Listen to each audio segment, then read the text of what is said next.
Welcome back to rewind path. It was a गाथा on L along. एक नया Marvel trailer release हुआ है जिसमें बहुत सारी नई फुटेज हैं। हमें और ज्यादा जवाब मिले हैं कि Scarlet Witch Elizabeth Olsen MCU में कैसे वापस आ रही हैं। तो हम इसे सबको विस्तार से समझाएंगे और ऐसा लगता है कि उनका बेटा बिली इसमें बड़ा हिस्सा निभाएगा, जो लॉक द्वारा श्रृंखला में निभाया गया। कुछ मजेदार पल हैं जहां स्कारलेट विच का संदर्भ दिया गया है, लेकिन एक साथ मजेदार भी हैं क्योंकि जिस तरह से उन्हें श्रृंखला में लिखा गया है। शायद एक बड़ा बिंदु ये है कि एगाथा स्कारलेट विच के स्पेल से बाहर आ सकती है जो उसने वन डिवीजन के अंत में छोड़ा था, क्योंकि बिली अपनी जादू से स्पेल को तोड़ देता है। कारण ये है कि उसकी जादू स्कारलेट विच के बराबर है, वह भी स्कारलेट विच की तरह है और उसकी शक्तियां भी वही तरीके से काम करती हैं। उसके पास वही रियलिटी वॉर्पिंग शक्तियां हैं जो स्कारलेट विच के पास हैं, लेकिन ट्रेलर में ये नहीं दिखाया गया। उसकी जादू नीली कोडेड है, स्कारलेट विच की लाल केओस जादू के विपरीत। तो ये बिल्कुल वही प्रकार की जादू नहीं है। तो विचार ये है कि वह स्कारलेट विच का असली उत्तराधिकारी है, क्योंकि वह मार्वल यूनिवर्स का सबसे शक्तिशाली मैजिकल बीइंग बनने वाला। तो मूलतः उसकी शक्तियां उस शो में स्कारलेट विच की तरह काम करेंगी, इसलिए वह आसानी से एगाथा की स्पेल को तोड़ देता है ताकि वह समझ सके कि वह वास्तव में कौन है और उसके साथ वास्तव में क्या हुआ। शो पर मजेदार बात यह है कि उसे टीना के रूप में संदर्भित किया जा रहा है। तो ये कुछ और स्कारलेट विच ईस्टर एग्स के बारे में है। जब वह एगाथा का सामना करता है तो वह कहता है कि उसने वास्तव में उसे विशिष्ट उद्देश्यों के लिए छोड़ा है, कि वह विचेस रोड पर चलना चाहता है और उसे उसकी मदद चाहिए, क्योंकि वह एकमात्र विच है जिसने इसे पहले किया है जिसे वह जानता है। ध्यान दें कि वह जब अपना नाम बोलने की कोशिश करता है लेकिन नहीं बोल पाता, क्योंकि स्कारलेट विच ने उस पर स्पेल डाला है। वांडा मैक्सिमॉफ का सिग्नेचर उसके होंठों पर है। ये वांडा मैक्सिमॉफ के लेटर्स में है, जैसे कि उसका पर्सनल सिग्नेचर जब वह फॉर्म साइन करती है। लगता है कि वो पहचानती है कि ये वांडा मैक्सिमॉफ का सिग्नेचर स्पेल पर है। तो शुरुआत में एगाथा को शायद ये पता नहीं होता कि ये लड़का स्कारलेट विच का बेटा है। वो बस सोचती है कि वह एक रैंडम विच है। और मजेदार बात यह भी है कि यदि आप ट्रेलर देखें जो मार्वल ने सबटाइटल्स के साथ रिलीज किए हैं, तो उसे बस टीन के रूप में सबटाइटल्ड किया गया है। ऑफिशियल मटेरियल्स ने उसे टीन के रूप में संदर्भित किया है। बहुत जेनरिक टर्म है, जैसे हम सभी जानते हैं कि वह बिली उसका बेटा है। मैंने श्रृंखला अभी तक नहीं देखी है, लेकिन मेरी धारणाएं हैं कि उसकी जादू ने उस पर प्रोटेक्शन स्पेल डाला है, जो उसे अपना नाम बोलने से रोकता है ताकि दूसरे लोग न जान सके कि वह स्कारलेट विच का बेटा है और उसे नुकसान न पहुंचाएं या उसकी शक्ति को न लें। ये लगता है कि ट्रेलर में सेलम 7 भी यही कर रहा है। वह इविल ग्रुप ऑफ विचेस जो ट्रेलर के विभिन्न भागों में उसे मारने की कोशिश कर रहा है, ये सेलम 7 से बेस्ड लगता है जो कॉमिक्स में है।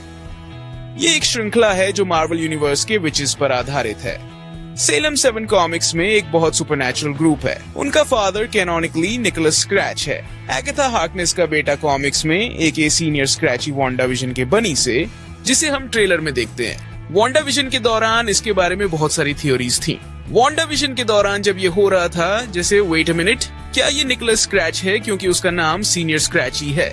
वांडा विजन में ये एक्सप्लेन किया गया था कि फिनाले से बहुत सारे डिलीटेड सीन्स थे।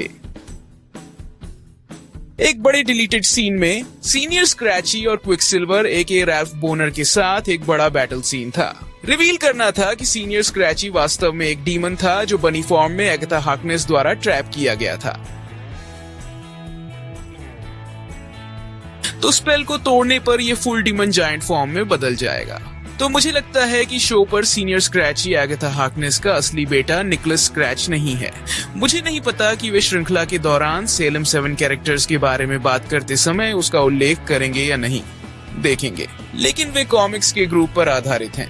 एगाथा हार्कनेस वहीं रहती थी जहां से वे आते हैं, न्यू सेलम, क्योंकि हम 1700s के सेलम विच ट्रायल्स के बारे में बात कर रहे हैं जहां से एगाथा आती है। कॉमिक्स में उसने उस क्षेत्र को छोड़ दिया था ताकि वह फ्रैंकलिन रिचर्ड्स के नैनी बन सके। वांडा विजन के दौरान नैनी के जोक्स थे। ये एक लूज रेफरेंस था फ्रैंकलिन रिचर्ड्स के नैनी होने का, जिसे हम न्यू फैंटास्टिक 4 मूवी अगले साल में देखेंगे।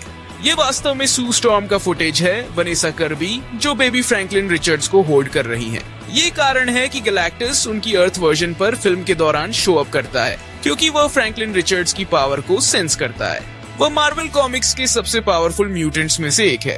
गैलेक्टस उसका हेरल्ड बन जाता है। स्कारलेट विच के इन्वेजन के साथ एक और कनेक्शन। सेलम 7 वास्तव में स्कारलेट विच के इन्वेजन को ट्रैप कर देते हैं जब तक वो ब्रेक फ्री नहीं हो जाती और बेसिकली उन्हें अपनी केओस मैजिक से डिस्ट्रॉय कर देती है, जैसे पूरे एरिया को ब्लो अप कर देती है। तो उनका ग्रुप अगाथा हार्कनेस और स्कारलेट विच के इन्वेजन से डीप टाइज रखता है। जो यह श्रृंखला स्पष्ट रूप से वांडाविजन स्पिन ऑफ के रूप में है। यह स्कारलेट विच ट्रिलॉजी का भाग 2 है, जो एक वांडाविजन ट्रिलॉजी की तरह है।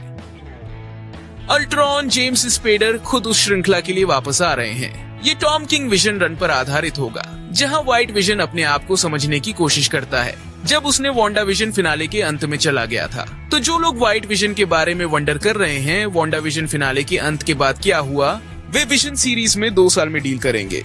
अच्छा मौका है कि हम टॉमी स्कारलेट विच का दूसरा बेटा भी उस शो में एडल्ट वर्जन में देखेंगे। ये समझना आसान है कि यदि आप अपने बच्चों को एडल्ट फॉर्म में ला रहे हैं तो आप इन सब वांडाविजन स्पिन ऑफ्स में करेंगे। मुझे पता है कि बहुत सारे सवाल होंगे कि स्कारलेट विच के बच्चे वापस कैसे आए, क्योंकि वे असल में रियल नहीं थे। जब उसने हेक्स को गिरा दिया वे डिस्ट्रॉय हो गए थे। ये स्कारलेट विच के doctor strange multiverse of madness के अंत में सरवाइव करने के तरीके से जुड़ा होगा। तो उसका शरीर डिस्ट्रॉय हो गया था, लेकिन उसकी आत्मा जीवित रही और विचेस रोड डायमेंशन में चली गई। जिस तरह से बिली का टीनेज फॉर्म में वापस आने का एक्सप्लेनेशन है वह कुछ हद तक समान है। तो विचार ये है कि उसका शरीर डिस्ट्रॉय हो गया था, लेकिन उसकी आत्मा जीवित रही और उसकी आत्मा मूलतः एक दूसरे बच्चे के शरीर को इनहैबिट कर गई जो मर गया। शायद इसे फ्लैशबैक्स में रेफरेंस किया जाए। मुझे नहीं लगता कि यह पूरी तरह से एपिसोड 1 में एक्सप्लेन किया जाएगा, जैसे कि पूरी श्रृंखला इसे रिवील करने में लगेगी कि वह वास्तव में कौन है और वापस कैसे आया। लेकिन मूलतः बिली की आत्मा एक अलग बच्चे के शरीर को इनहेबिट कर रही है जो किसी एक्सीडेंट में मर गया।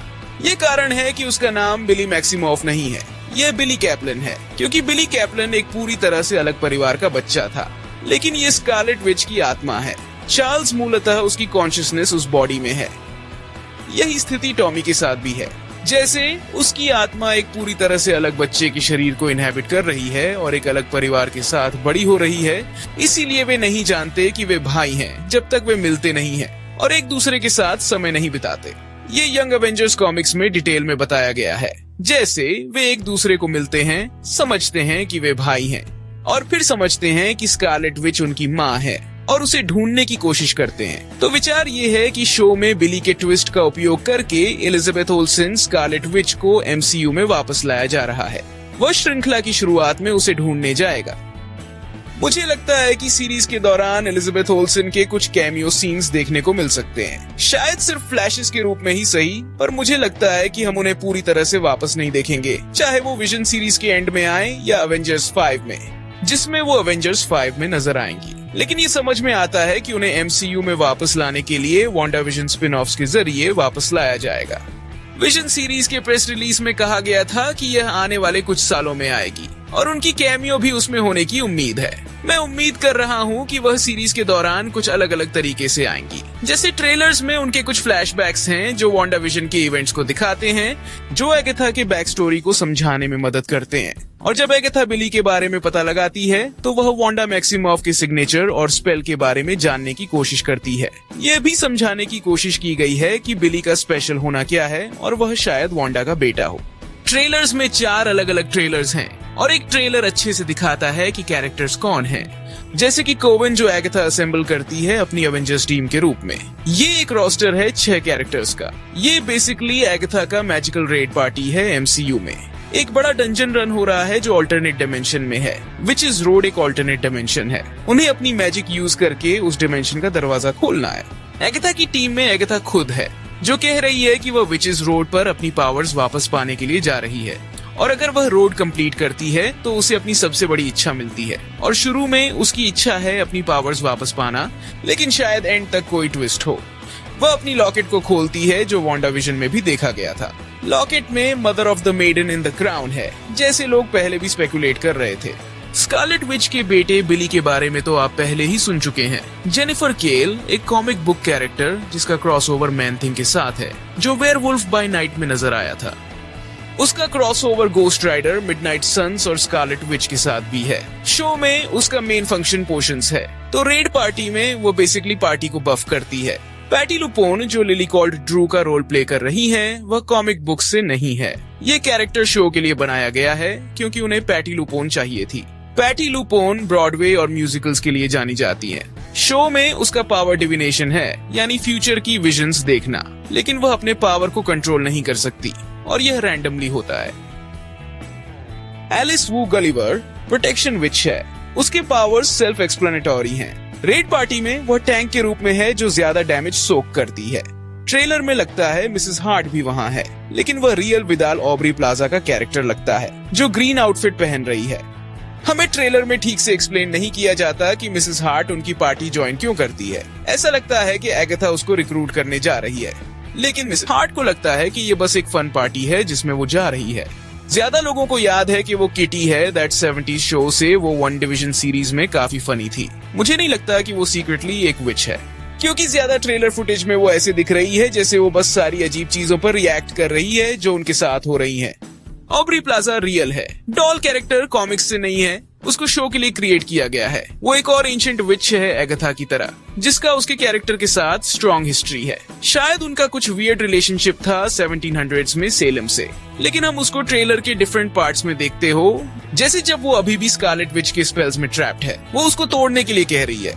फिर वो विचेस रोड डायमेंशन के अंदर से मिट्टी से बाहर आती है। ऐसा लगता है कि वो सीरीज के शुरू में एगाथा के कोवन में नहीं है, जैसे वो उसकी टीम का पार्ट नहीं है।